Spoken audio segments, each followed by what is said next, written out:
तो दोस्तों, मैं रामनिका गांधी, मैं एक होम्योपैथिक विशेषज्ञ हूँ। आज मैं बात करूंगी कि मैंने एक वीडियो देखा था जिसमें माननीय मंत्री जी, केंद्रीय मंत्री नितिन गडकरी जी ने अपना जो होम्योपैथिक के प्रति जो विचार है उसको उन्होंने प्रकट किया और उन्होंने इसका लाभ पाया है, इसका उन्होंने बखान किया। बहुत सुनकर अच्छा लगा। और सबसे बड़ी बात यह है कि जो शिक्षित वर्ग है, जो समझदार वर्ग है, जो अपना और अपने परिवार का भविष्य सुरक्षित रखना चाहते हैं, वे लोग अक्सर होम्योपैथी के प्रति उनका आकर्षण बढ़ता जा रहा है और होम्योपैथिक दवाइयों का डिमांड भी बढ़ता जा रहा है। अमूमन जो देहात में रहने वाले ग्रामीण क्षेत्र के जो लोग होते हैं उनमें इस होम्योपैथी के प्रति आकर्षण अभी भी उतना नहीं है। उनको लगता है कि होम्योपैथी बिल्कुल एक घरेलू नुस्खा है, मतलब उनके नज़र में इसकी अहमियत कम है और उनको लगता है जो अंग्रेजी दवाइयाँ होती है वो पूरे दुनिया में व्याप्त है। इसे अच्छे लोग, बड़े बड़े लोग इसी से ठीक होते हैं, इसी के लिए तो बड़े बड़े अस्पताल खुले हैं। लेकिन वह यह बात नहीं समझते कि अंग्रेजी दवाखाना या अंग्रेजी अस्पताल इसलिए खुले हैं जब आपको कोई इमरजेंसी कंडीशन हो, जब आपकी तकलीफें नासाज हो जाए, तब आपको अंग्रेजी दवाओं का प्रयोग करना चाहिए। अमूमन इसके ठीक विपरीत लोग करते हैं। जब बीमारी एकदम लाइलाज हो जाए, बिल्कुल इलाज के काबिल नहीं बचे, बीमारी पूरे शरीर में रन कर जाए और यह पुरानी हो जाए, जब अस्पतालों के चक्कर लगाने से थक जाए लगाते लगाते, तब जाकर लोग होम्योपैथ डॉक्टर से संपर्क करते हैं। जबकि ऐसा तब करना चाहिए जब आप होम्योपैथिक से थक जाए तो एलोपैथिक के पास जाना चाहिए। लेकिन आज ऐसा नहीं करते लोग। अमूमन सर्दी होता है, बुखार होता है, तुरंत अस्पताल चले जाते हैं। या तो हमारे भारत में तो बहुत ज़्यादा समझदार लोग हैं, वह कॉमन सी दवाई होती है, एंटीबायोटिक होता है, कुछ पेन किलर होते हैं जिसके नाम बिल्कुल उनको याद रहता है और यह वंश परंपरा से वो नाम चलता रहता है और मेडिकल दुकान में जाते हैं, मांगते हैं, दे देते हैं, उसको खाना शुरू कर देते हैं। तो इस तरह से जैसे गैस की समस्या है, जाकर किसी भी गैस डिजॉल्व करने वाली जो मेडिसिन होती है उसको लेके कंटिन्यू करते रहते हैं। फीवर की दवा है, ले लिया, पेन किलर है, ले लिया। तो इस तरह से वह एलोपैथिक दवा दुकान में जाते हैं और ले लेते हैं। बहुत सस्ते में, बहुत इजी उनको मिल जाता है और वह उसको लेकर अपने आप को स्वस्थ रखने का हुंकार भरते हैं। लेकिन वह यह नहीं समझते कि वह दवाई जो सस्ते में पड़ा था वह भविष्य में कितने महंगे में जाएगा, यह उनको पता नहीं है। जितनी जल्दी उनका दर्द आज ठीक हुआ है उतना ही शरीर को दुखी कर देगा भविष्य में, यह नहीं जानते और इनसे कोई वास्ता नहीं है। अभी आप डायलिसिस सेंटर में चले जाइए, वहाँ सीट नहीं मिलता, लोग अपनी बारी का इंतजार करते। इतनी ज़्यादा तादाद बढ़ गई है। इसकी अब वजह क्या है? इसका वजह है अनाधिकृत दवाइयों का सेवन करना। अनावश्यक इसको कह सकते हैं। बहुत ज़्यादा हल्का फुल्का दर्द में भी लोग पेन किलर ले लेते हैं। जिसको बर्दाश्त करना चाहिए, जिसको सहने की कोशिश करनी चाहिए, अगर जैसे हाथ पैरों में दर्द है, ऐंठन है, तो पहले मसाज करें, दबाएं, उसको रिलैक्स करें, गुनगुने पानी में हाथ पैरों को डालें जिससे उसमें राहत मिल सके। तो ऐसे नहीं करना है, बस पेन किलर लेना है और राहत पा जाना है।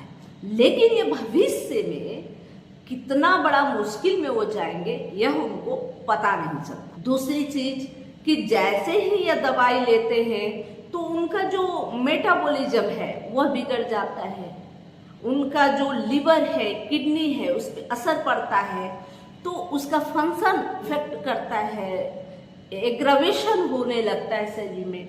तो यह सब क्या होता है? यह उन दवाइयों का असर है। एक बीमारी, एक तकलीफ के लिए मैंने दवाई लिया, दूसरा, तीसरा, चौथा, और इसी तरह से रूटीन बनता रहता है। आए दिन कोई ना कोई परेशानियां उभर कर आती रहती है और कोई ना कोई हम दवाई खाते रहते हैं। एक दिन ऐसा आ जाता है कि हमारा शरीर बिल्कुल बर्बाद सा हो जाता है।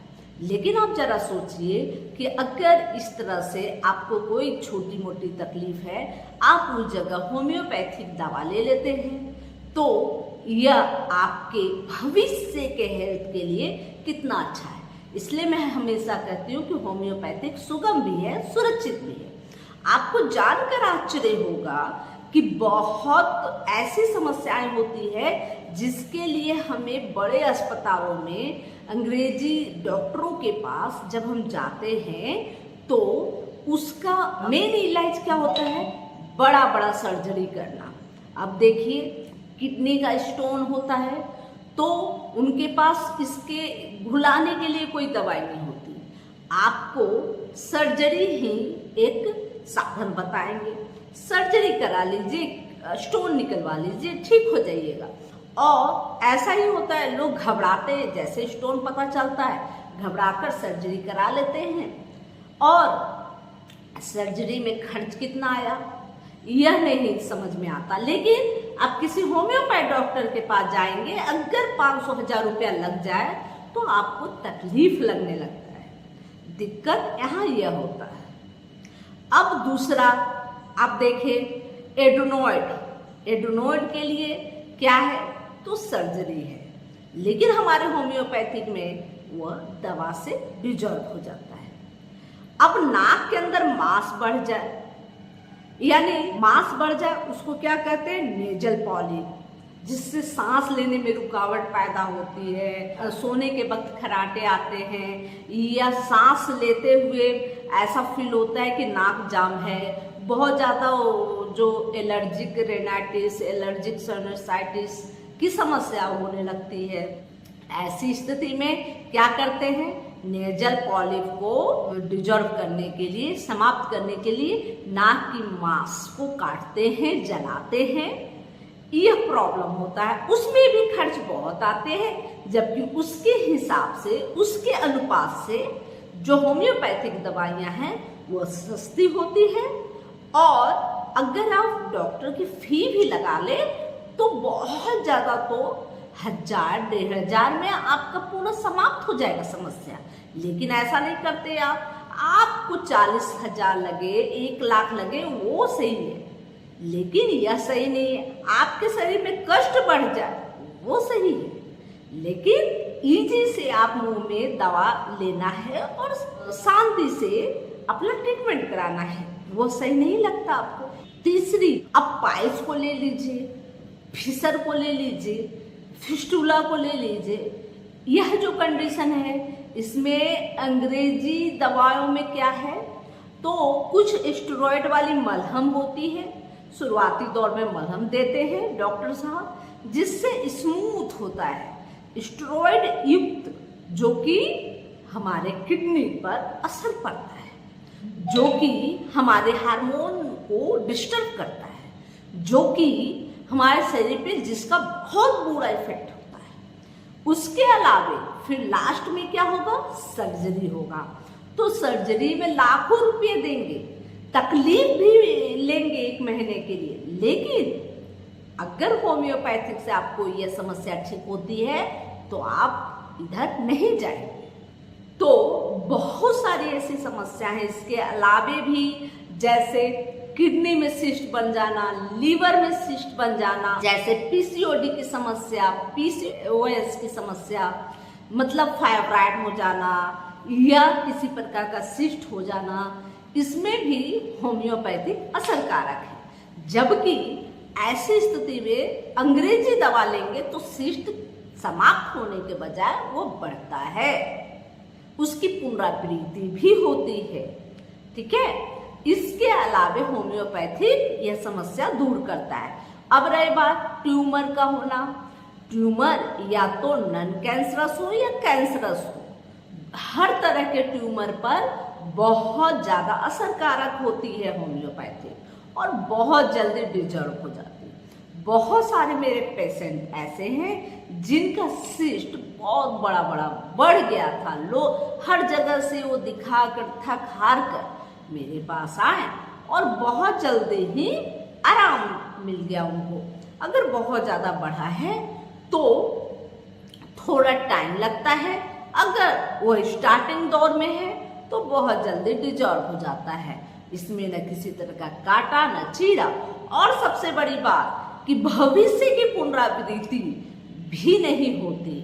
जैसे सर्जरी होती है ना, अगर कैंसरस ट्यूमर की एक बार सर्जरी हो जाए तो फिर से दोबारा और बहुत बुरी कंडीशन में शरीर में उभर जाता है। तो इन सब स्थितियों में बहुत ज्यादा असरकारक होता है होम्योपैथिक। अब और बताएं तो सबसे बड़ी बात, जब आपका ऑस्टियोआर्थराइटिस हुआ उसमें भी होम्योपैथिक बहुत ज्यादा फायदेमंद है। आपको ऑस्टियोमलेशिया की समस्या है तो ऑस्टियोमलेशिया स्टार्टिंग में अगर पकड़ में आ जाए और उसका ट्रीटमेंट करा ले तो जिस कंडीशन में है उससे भी सुधार होगा। अगर आप लास्ट पोजीशन में आएंगे तो आपको बढ़ने नहीं देगा, रोक देगा, यह कर सकता है। उसके बाद बहुत लोगों को सिकल सेल की समस्या है। सिकल सेल में भी ये बहुत ज्यादा फायदेमंद होता है, आपका लाइफ को बना देगा, आपका लाइफ को कंट्रोल मैनेज करके लंबा खींच देगा। चौथी बात, यह जो है गठिया में बहुत ज्यादा, रूमेटाइड अर्थराइटिस में फायदा करता है। जब आपका आरए फैक्टर बहुत ज्यादा बढ़ जाता है उसमें होम्योपैथिक बहुत ज्यादा फायदा करता है, और यह होम्योपैथिक ही है जो आपको राहत दे सकता है। ऐसे बहुत सारी बीमारियां हैं जो समझ में अभी नहीं आ रहा है करंट में कि ही कौन कौन सी बीमारियों का जिक्र किया जाए, लेकिन जो मानसिक रोग है, मानसिक रोगों में भी यह बहुत ज्यादा लाभदायक है।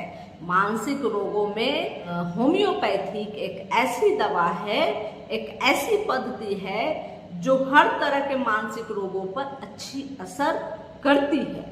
इसके अलावा स्किन डिजीज जैसे कि एक्जिमा, सोराइसिस या अर्टिकेरिया, इसमें एलोपैथिक में कोई मेडिसिन नहीं है। कुछ एस्टेरॉयड हैं जो तत्क्षण आराम देते, तत्क्षण, और फिर उनकी पुनरावृत्ति हो जाती है। जैसे दवा छूटती है पुनरावृत्ति होती है। एस्टेरॉयड अगर हम लेते हैं अर्टिकेरिया के लिए या सोराइसिस के लिए या एक्जिमा के लिए तो आपको आराम इस पोजीशन में तो दे रही है, लेकिन शरीर के दूसरे मामलों में वह बुरा असर कर रही है, और यह दवाइयाँ छूट जाने पे और ही समस्या विकराल हो जाती है, जबकि होम्योपैथिक इसको जड़ से समाप्त कर सकती है। इसके अलावे आप ले सकते हैं, जैसे सबसे बड़ी बात कि अमूमन जब तिल और मस्से होते हैं तो लोग होम्योपैथी के पास तब आते हैं। क्यों? क्योंकि हर जगह लोग बोलते हैं इसके लिए आपको रेजर करना पड़ेगा, जलाना पड़ेगा या काटना पड़ेगा।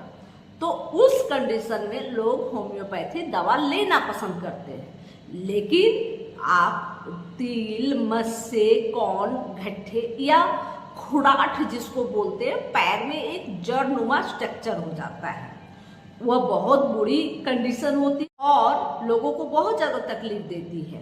तो इस कंडीशन में या मोटापे की, ऑब्सिटी की समस्या में होम्योपैथी बहुत अच्छा काम करता है। बहुत तरह की, तमाम तरह की बीमारी में सिर्फ और सिर्फ होम्योपैथी अच्छा काम करता है। यह जानकारी अच्छी लगी तो लाइक करें, कमेंट करें, शेयर करें अपने दोस्तों, अपने सगे संबंधियों और रिश्तेदारों को। और अगर अभी तक सब्सक्राइब नहीं किया तो सब्सक्राइब जरूर करें, बेल आइकन जरूर दबाएं। जय हिंद, जय भारत, धन्यवाद।